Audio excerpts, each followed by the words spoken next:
Assalamualaikum warahmatullahi wabarakatuh. Kami adalah The Changchusers. dengerin terus Nuansa Pagi jam 4 sampai jam 5 pagi cuma di Ardan Radio. Bangun subuh bangun. Arden FM. Arden FM 105.9 Bandung.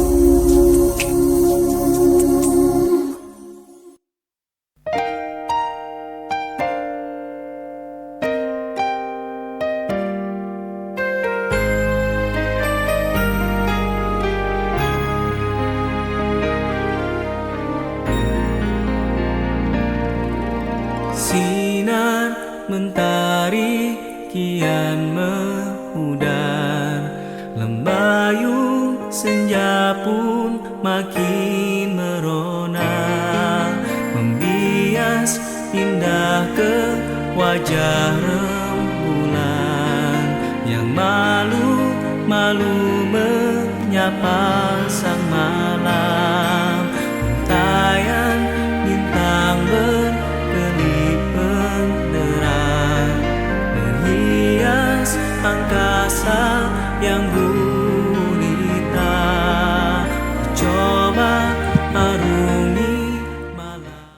Assalamualaikum warahmatullahi wabarakatuh. Alhamdulillahirabbil alamin. Assalatu wassalamu ala asyrafil anbiya'i wal mursalin sayyidina Muhammadin wa ala alihi wa sahbihi ajmain.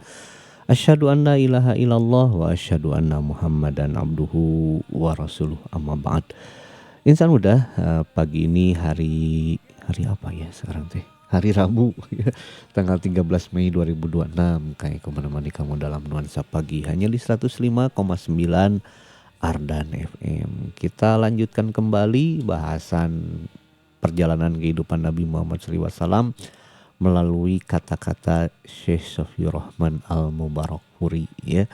Di alinea kelima bab turunnya wahyu pertama, beliau berkata, tatkala usia beliau genap 40 tahun.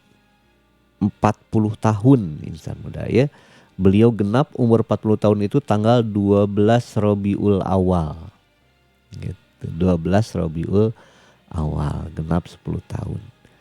Berarti ini sekitar tahun 500 genap 110 Masehi insan muda ya, 610 Masehi. Tatkala usia beliau genap 40 tahun yang merupakan awal usia kematangan. Ini berdasarkan Quran surat Al-Ahqaf ayat 15 ya. Hatta idza balagha asyuddahu wa balagha arba'ina sanatan gitu. Yang merupakan awal usia kematangan, dan ada riwayat yang menyatakan bahwa pada usia inilah para rasul diutus. Cuma sayang beliau tidak menyebutkan riwayatnya ya. Riwayat yang menyatakan bahwa pada usia inilah para rasul diutus, yaitu pada usia 40 tahun.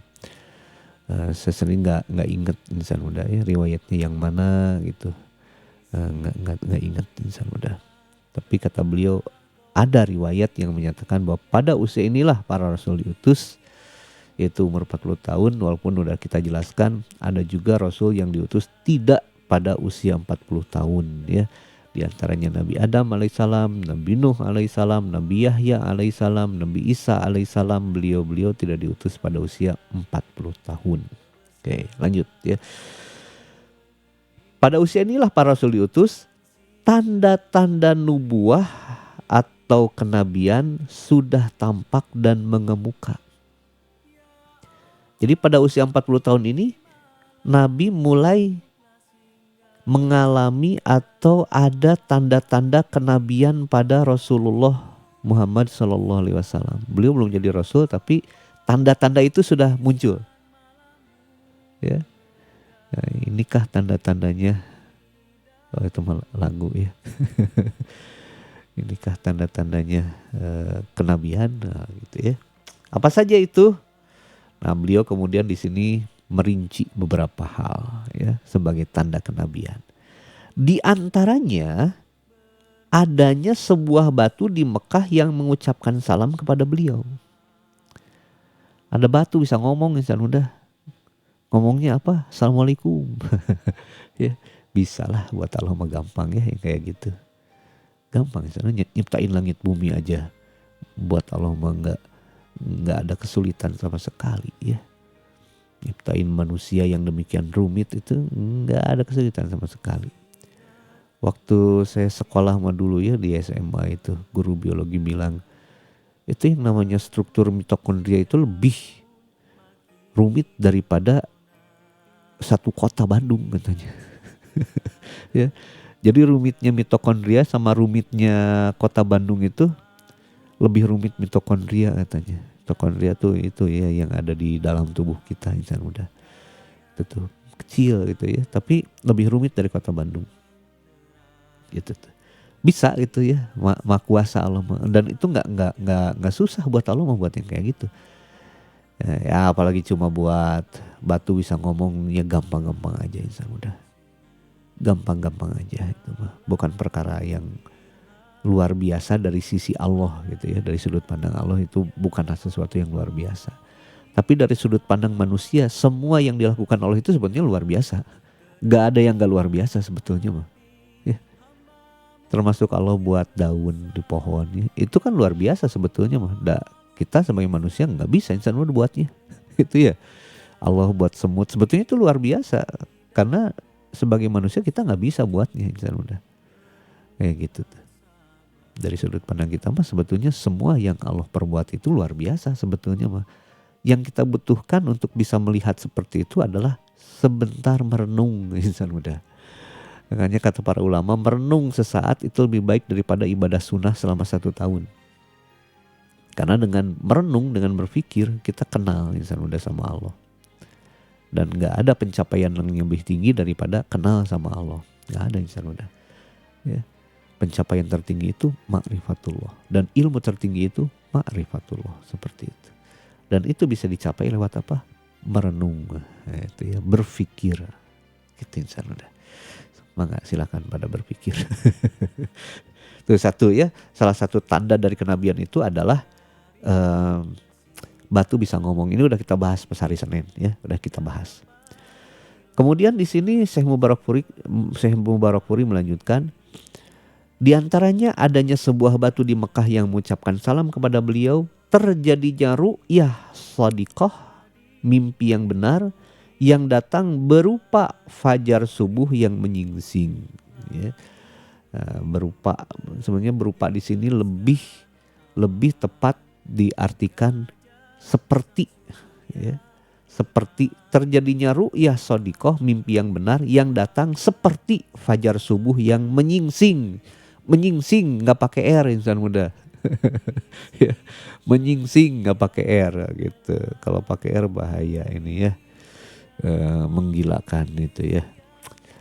Jadi terjadinya ru'yah shadiqah atau mimpi yang benar yang datang seperti fajar subuh.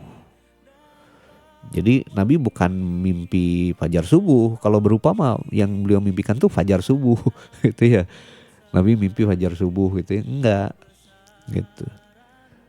Nabi mimpi yang lain, walaupun para ulama berkomentar gitu ya, nggak tahu mimpi beliau apa karena nggak ada riwayat yang menjelaskan dalam periode ini apa mimpi beliau, nggak ada penjelasannya insan udah.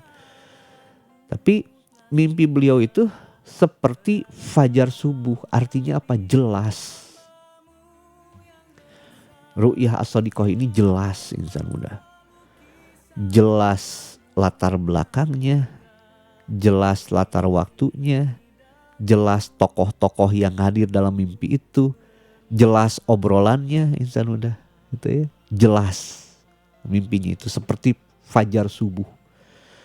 Jadi setelah gelap gulita ya, malam yang gelap gulita,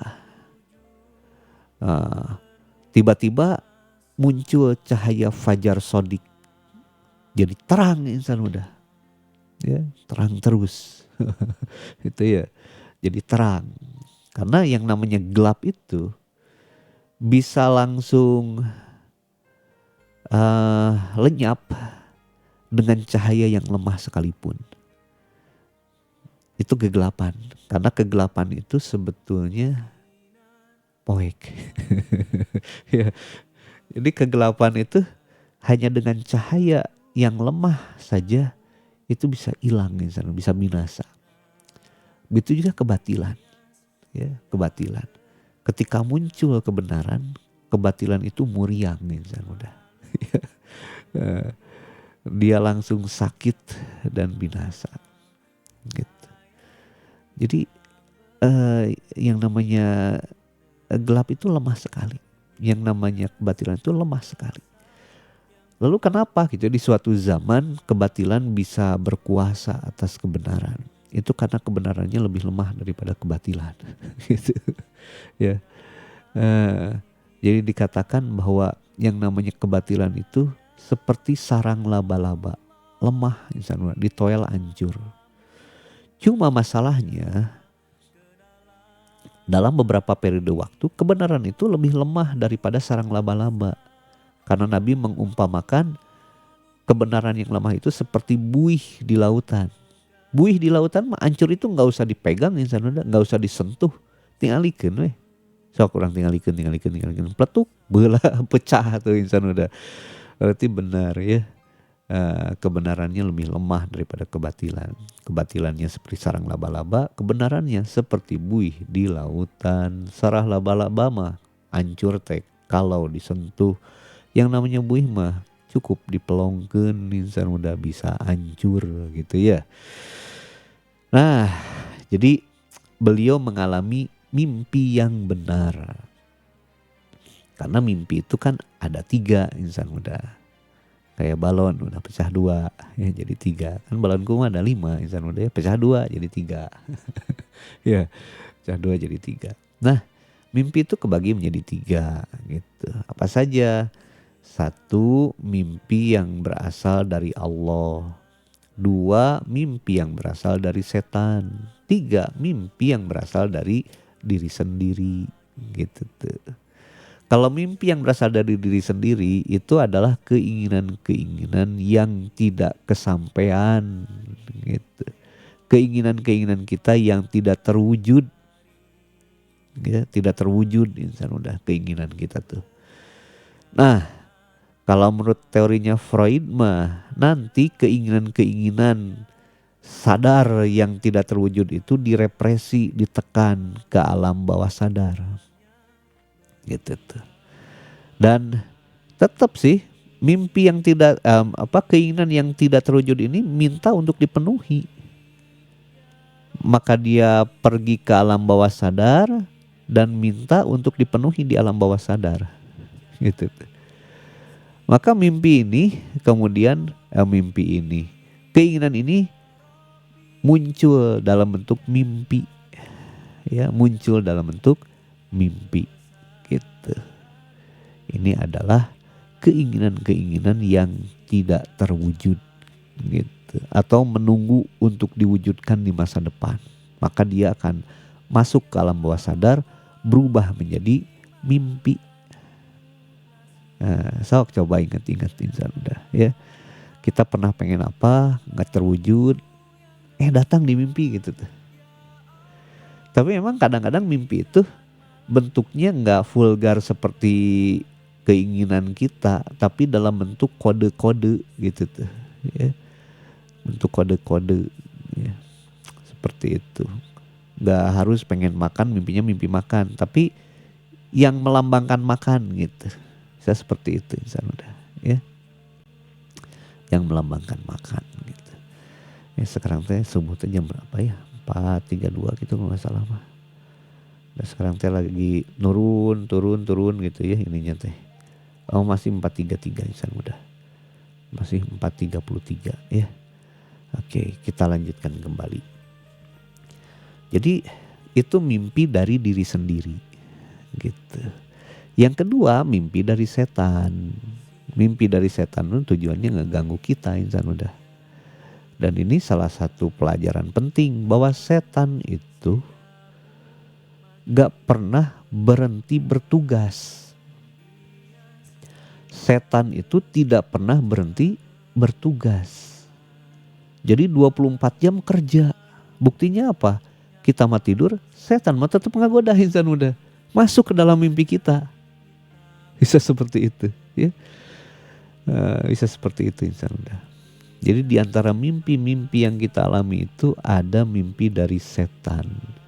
Kalau mimpi dari setan, ciri khasnya itu nggak jelas. Latarnya nggak jelas, latar waktunya, latar tempatnya nggak jelas, orang-orangnya nggak jelas, ngomongnya nggak jelas, alur ceritanya juga nggak jelas insan udah. Itu ya. Tiba-tiba orang teh diudag-udag ku gogog insan udah ya. Lompat gak bisa insan udah, tapi dikejar juga nggak kejar-kejar itu sama gogognya. Itu ya, akhirnya tegang gitu selama mimpi itu kan ya, tegang gitu tuh. Kata Nabi, kalau kita mimpi jelek seperti ini insan udah cukup meludah ke sebelah kiri kita 3 kali ya, dan gak usah dikumpulin dulu ludahnya gitu. Seadanya aja, jangan banyak-banyak cuh gitu ya udah, karena ini cuma sekedar untuk menghilangkan, ya ini mah terapi psikologis aja, karena mimpi itu berpengaruh secara psikologis gitu ya. Nah ini Nabi suruh meludah 3 kali itu ya terapi psikologisnya insan muda gitu. Dan para sahabat juga pernah itu mengalami mimpi dari setan seperti ini ya, seperti diriwayatkan entah oleh Imam Bukhari atau Imam Muslim insan muda yang pernah saya baca itu. Jadi ada seorang laki-laki agak tergesa-gesa itu jalannya atau larinya mendekati Rasulullah SAW. Begitu di hadapan Rasulullah SAW dia bilang, "Wahai Rasulullah, tadi malam saya mimpi apa? Ada seorang laki-laki bawa pedang gitu. Kemudian tiba-tiba dia mengayunkan pedangnya, menetak leher saya sampai putus dan menggelinding," katanya gitu. "Ini gimana wahai Rasulullah?" Rasul cuma senyum, kemudian bilang, "Kamu kalau diganggu setan ketika tidur ya jangan ngomong ke siapa-siapa gitu. Cukup kamu meludah 3 kali aja ke sebelah kiri." Nah itu adabnya insan udah, ketika kita mimpi buruk ya, jangan diceritain ke orang lain gitu, terutama ke orang-orang yang gak ngerti, gak pernah belajar menurut agama. Menghadapi mimpi seperti ini harus gimana? Dia nggak pernah belajar itu. Ya, jangan cerita mimpinya. Ya, jangan cerita mimpinya insan muda ya. Karena mimpi itu bergantung ke penafsiran katanya. Kita nafsirin apa ya itu kejadiannya bakal gitu. Jadi jangan sembarangan cerita mimpi insan muda ya. Jadi kata Nabi kalau kita mimpi model-model kayak gini, udah ini aja insan udah dipendam ya, kemudian untuk mengatasi rasa nggak nyaman di hatinya ini meludah aja 3 kali gitu ta ya. Ada tuh yang mimpi seperti itu ya, ada yang mimpi seperti itu.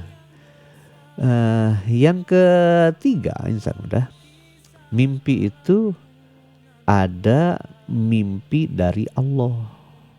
Mimpi dari Allah. Kalau mimpi dari Allah itu jelas latarnya, latar waktunya, latar tempatnya, pelaku-pelakunya, dialognya, jelas semuanya insan muda, jelas. Ya. Dan mimpi dari Allah ini ada banyak diceritakan dalam Al-Quran. Yang mengalaminya juga gak cuma orang soleh. Fir'aun pun pernah mengalami mimpi dari Allah ini insan muda.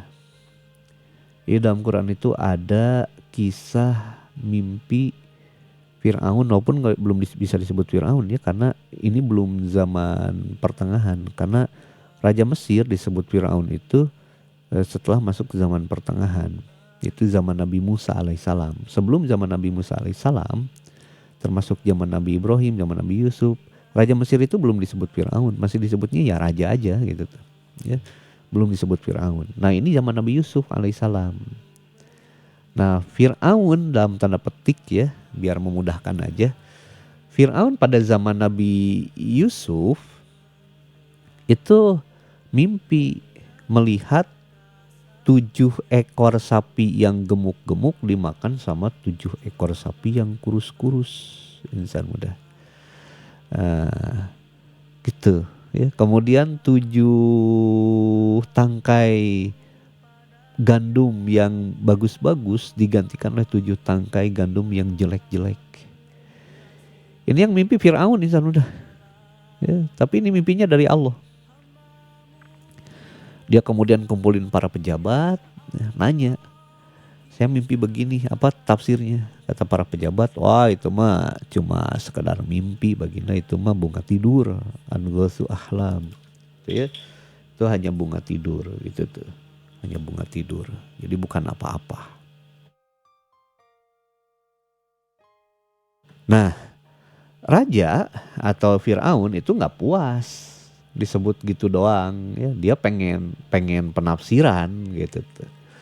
Pengen penafsiran. Lalu ada yang ngacung, siapa pejabat dia yang suka ngasih minum raja. Jadi ini walaupun cuma ngasih minum misalnya udah nuangin air dari botol ke gelas gitu ya. Tapi karena ini berhubungan dengan raja, itu jabatan tinggi. Jabatan tinggi. Karena posisi ini bisa dipakai buat ngeracun raja insan udah. Kalau kebetulan yang terpilihnya agen asing gitu ya, itu bisa dipakai buat ngeracun raja. Gitu tuh. Ngacung. Kenapa kamu ngacung? Dulu kan baginda pernah menjarain saya. Terus ya di penjara itu ada seorang laki-laki namanya Yusuf.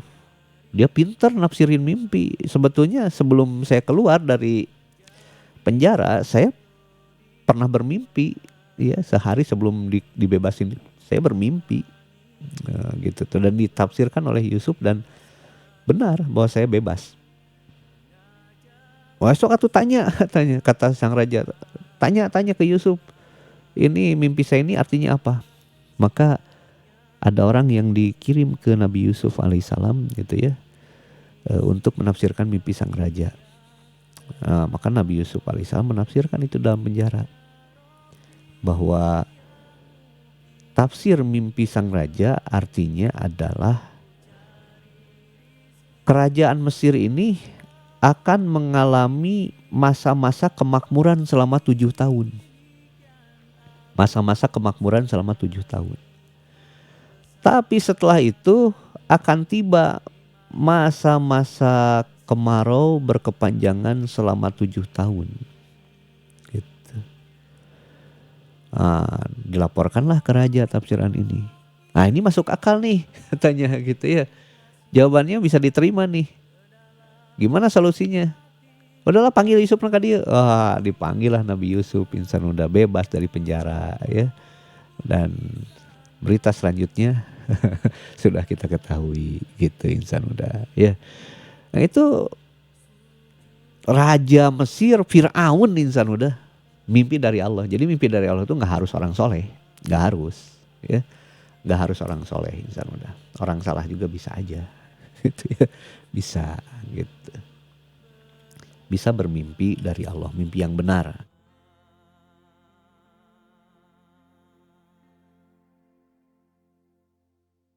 Nah, begitu juga Fir'aun zaman Nabi Musa alaihissalam, ya.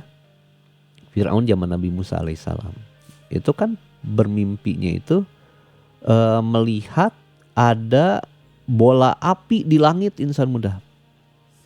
Bola api di langit yang kalau diperhatikan arahnya itu dari Palestina, nyerang Mesir. Dan menembaki rumah-rumah orang Mesir. Terbakar habis itu dalam mimpi Fir'aun zaman Nabi Musa itu. Tapi anehnya rumah-rumah Bani Israel itu gak ada yang rusak. Bangun kagetlah sang Fir'aun ini. Dipanggil lah para pejabatnya insan muda. Ada apa baginda? Malam-malam begini kami dikumpulin. Wah, saya nggak enak nih. Tadi saya mimpi apa baginda? Bla bla bla bla bla bla, katanya gitu ya. Diceritain lagi mimpinya yang tadi. Menurut kalian apa ini tafsirannya? Lu ada dukun yang ngomongin saya udah. Baginda, itu artinya akan lahir dari tengah-tengah Bani Israel seorang pemuda, ya. Tapi lahirnya nggak langsung pemuda, pasti orok heula insan muda. Kan lahir seorang pemuda yang nanti akan menghancurkan kekuasaan baginda. Yang benar kamu, iya begitu tafsirannya. Nah, akhirnya Firaun mengeluarkan kebijakan. Semua bayi laki-laki yang dilahirkan oleh wanita Bani Israel dihukum mati. Maka dimulailah sensus insan muda. Petugas-petugas Firaun ngetok rumah Bani Israel yang ada di Mesir. Didata siapa wanita yang lagi hamil, ya. Dicatat itu kira-kira ini udah berapa bulan, kira-kira berapa bulan lagi akan lahir. Dicatat itu insan muda. Ya, dan secara berkala itu dikunjungi sama bidan dan algojo, gitu. Begitu masa kelahiran tiba, ya, sang bidan ada di situ, sang algojo ada di situ. Brojol we anak laki-laki, maka sang bidan akan buka pintu. Algojo masuk katanya, lalaki. Maka begitu sang bayi lahir, dipenggal lehernya sama algojo insan udah. Dibinasakan laki-lakinya insan udah. Ada yang mengkritik baginda. Terus kalau anak-anak Bani Israel kita bantai ya selang-seling gimana? Ya setahun kita bunuhi itu bayi-bayi anak Palestina, setahun kita biarkan. Ya udah, buat aturan seperti itu. Oh, dibuat aturannya insan udah. Tahun ini dipenggal, tahun berikutnya enggak, tahun berikutnya dipenggal lagi, tahun berikutnya enggak lagi. Kayak gitu insan udah. Wah, kalau yang namanya raja ya zalim ya, kayak gitu insan, karena punya kuasa, dia bisa melakukan apapun gitu insan udah. Mengerikan gitu. Dan mengerikannya lagi insan udah kalau udah waktu subuh kita nggak sholat subuh gitu ya. Jadi kita sholat subuh dulu insan udah. Insya Allah kita lanjutkan lagi setelah sholat subuh ya. Mangga persiapan.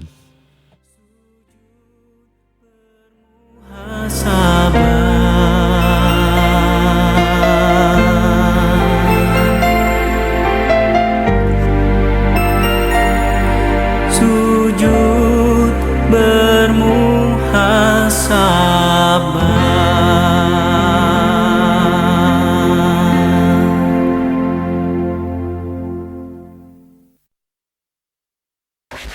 Arden Radio. Allahu Akbar, Allahu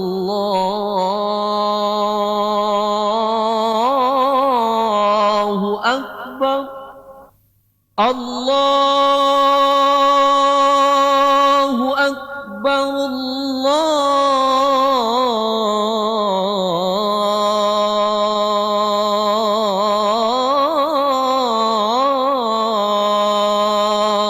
Akbar.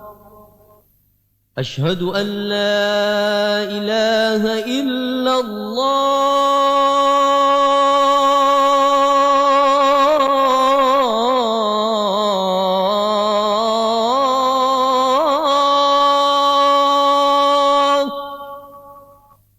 أشهد أن لا إله إلا الله.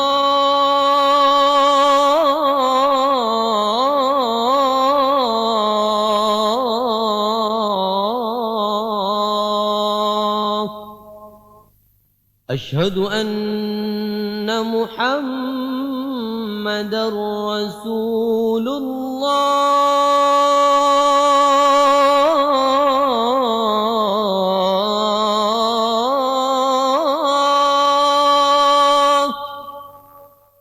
أشهد أن محمد رسول الله.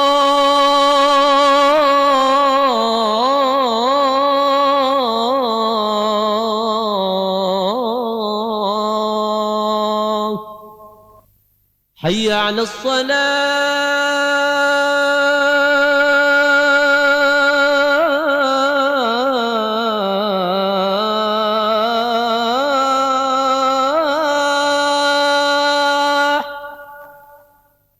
حي على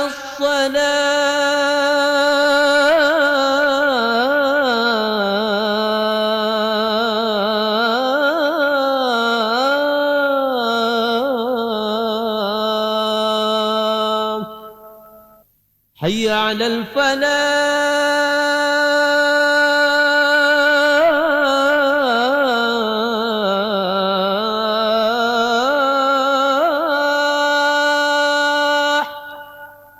حي على الفلاح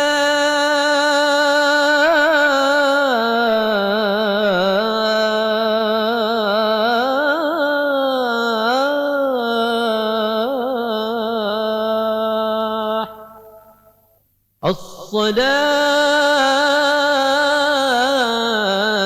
خير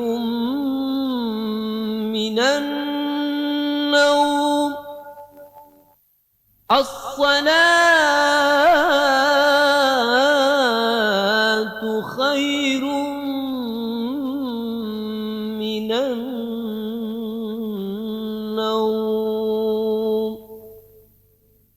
الله أكبر الله أكبر لا إله إلا الله.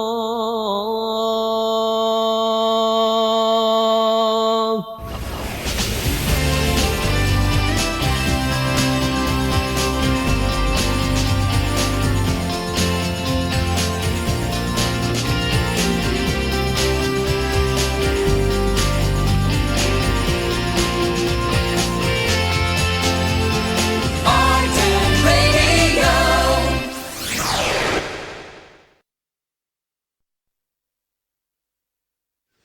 اللهم رب هذه الدعوة التامة والصلاة القائمة آت سيدنا محمدا الوسيلة والفضيلة والدرجة العالية الرفيعة وابعثه مقاما محمودا الذي وعدته إنك لا تخلف الميعاد.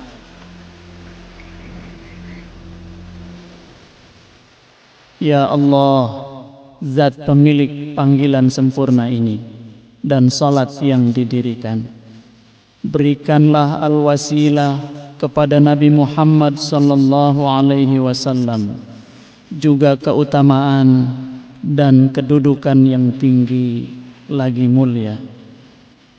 Serta bangkitkanlah ia ya Allah pada tempat yang tinggi dan terpuji yang telah Engkau janjikan kepadanya. Sesungguhnya Engkau ya Rabb tidak pernah menyalahi janji.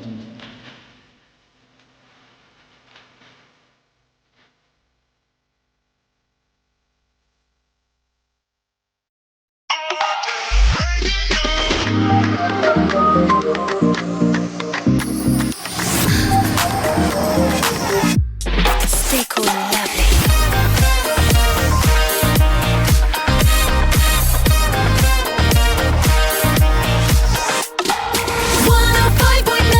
Stay cool and lovely.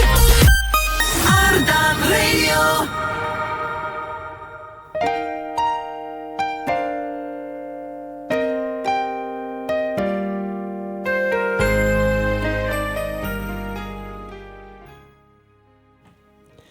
Insan muda, kamu masih di 105,9 Ardan FM. Masih bersama Kang Eko dalam Nuansa Pagi. Kita lanjutkan kembali kisah perjalanan Nabi Muhammad Sallallahu Alaihi Wasallam melalui kata-kata Syekh Sofiur Rahman Al-Mubarakfuri. Jadi kata Syekh Mubarakfuri, insan muda, beliau mulai mengalami beberapa tanda kenabian ya ketika masuk umur 40. Di antaranya adalah batu yang ngucapin salam dan ru'yah as-sadiqah, mimpi yang benar. Mimpi yang benar, insan muda. Jadi mimpi yang benar ini, mimpi yang berasal dari Allah ini, gak cuma orang soleh yang bisa mengalami itu. Orang salah pun, misalnya Fir'aun, itu bisa mengalaminya, insan muda. Ini suaranya masih kene bercampur, insan muda ya. Masih ada campurannya ini suaranya ini. Nah, jadi Fir'aun zaman Nabi Musa alaihissalam itu mimpi melihat ada bola-bola api, bukan bola-bola coklat. Insan udah ya, bola-bola coklat madu enak jam segini gitu ya. Pakai teh anget gitu ya Bu Dewi ya. Itu teh anget ya yang dipotoin teh.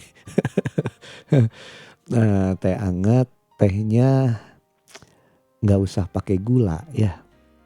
Karena kuehnya udah manis gitu. Biasanya teh pahit, kopi pahit itu memang buat nemenin biskuit gitu insan udah ya, buat nemenin gitu.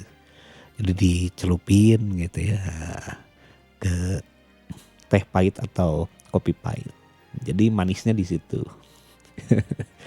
Nah, kalau teh pahit nggak pakai gula mah dah asa teh enak insan udah buat saya mah gitu ya. Kan ada yang wah saya mah kopinya kopi pahit. Ya kalau cocok sih nggak ada masalah. Kalau saya mah nggak bisa insan udah minum teh apa kopi pahit gitu ya, nggak bisa insan udah. Kenapa? Takut hidupnya jadi pahit. Gitu ya. Jadi naon tadi tanya. Jadi jual-jual kadoci teh eta tanya. Fir'aun ya. Mimpi ada bola-bola api itu dari daerah Palestina yang menyerang Mesir. Dan ini ditafsirkan bahwa nanti akan ada seorang anak dari Bani Israel yang akan menghancurkan kekuasaan Baginda. Maka diperintahkanlah untuk dibunuh insan muda bayi-bayi Bani Israel. Lama-lama jadi selang-seling. Nah ketika tahun tidak ada pembunuhan terhadap bayi-bayi Bani Israel, lahirlah Nabi Harun. Tahun berikutnya ketika ada pembunuhan bayi-bayi Bani Israel, lahirlah Nabi Musa. Gitu tuh. Lahir Nabi Musa alaihissalam. Jadi Nabi Harun tuh kakaknya Nabi Musa alaihissalam. Tapi intinya di sini adalah bahwa Fir'aun pada zaman Nabi Musa tuh mimpi yang benar, mimpi dari Allah. Tapi fungsinya beda, ya. Mimpi buat Fir'aun di zaman Nabi Musa ini fungsinya buat nakut-nakutin. Jadi ini salah satu tentara Allah juga yang namanya mimpi ini, ya, buat nakut-nakutin Fir'aun nih, udah. Karena orang itu kalau udah takut ya, dia nggak akan bertindak rasional lagi, gitu. Dan kalau orang udah tindakannya emosional ya, tidak lagi rasional, sulit insan untuk menang itu, ya, sulit untuk menang. Karena saat cabak nawe gitu tah, ya. Seperti orang yang tenggelam, dia megang apa aja biar nggak tenggelam gitu. Rumput pun dia pegang nih insan muda, biar nggak tenggelam. Kayak gitu. Kalau orang udah takut kayak gitu. Nah, mimpi lainnya insan muda, mimpi yang benar itu, yaitu contohnya dua temannya Nabi Yusuf dalam penjara. Itu kan bukan Muslim awalnya ya, bukan Muslim, tapi dakwahi oleh Nabi Yusuf alaihissalam dia masuk Islam. Tapi sebelum mereka masuk Islam, mereka tuh mimpi. Yang satu tukang ngasih minuman raja, dia mimpi kembali memberi minum kepada raja. Sementara tukang ngasih makan raja, dia mimpi bahwa di kepalanya itu ada makanan kemudian dipatukin burung. Maka Nabi Yusuf menafsirkan tukang minum raja makan dibebaskan dan kembali akan memberikan minuman kepada raja. Sementara tukang ngasih makanan raja itu akan dihukum mati dan kepalanya dipatokin burung, insan muda. Dan itu kejadian seperti yang ditafsirkan oleh Nabi Yusuf alaihissalam. Nah di sini terlihat lagi bahwa mimpi yang benar itu bukan hanya milik orang soleh, gitu, bukan hanya milik orang soleh. Nah sekarang kita lihat nih orang-orang soleh yang mimpi yang benar, ya. Tapi lihatnya besok dan udah insya Allah ya. Karena waktunya udah pukul 4 lebih 58 menit ya. Waktunya saya undur diri. Insya Allah besok ketemu lagi. Mudah-mudahan bermanfaat. Assalamualaikum warahmatullahi wabarakatuh. Iringi daku sujud bermuhasabah.